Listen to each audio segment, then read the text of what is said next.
আচ্ছা শোনা, 12 ভাতারি মানে কি গো? 12 বাতারি? যারা 12টার সময় ভাত খায় তাদেরকে 12 বাতারি বলে। ও আচ্ছা, আমিও তো 12টার সময় ভাত খাই, তার মানে আমিও 12 ভাতারি, তাই না?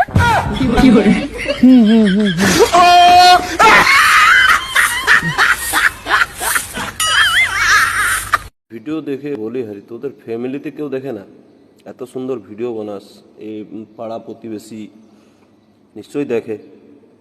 তো সকালবেলায় বেরোবার সময় লজ্জা লাগে না? তারা দেখে তো মনে হাসে মনে মনে যে এরা এত সুন্দর ভিডিও বানায়। কিছু সোশ্যাল মিডিয়ায় টাকা দিচ্ছে লাইক কমেন্টের জন্য, এত নোংরা নোংরা ভিডিও করার কোনো যুক্তি আছে?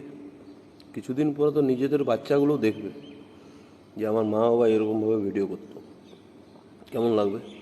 আমি তো পরিবার আত্মীয় স্বজন ছেড়ে দিলাম, ঠিক আছে, তারাও হয়তো তোদের মতো, নাহলে এরকম হবে না।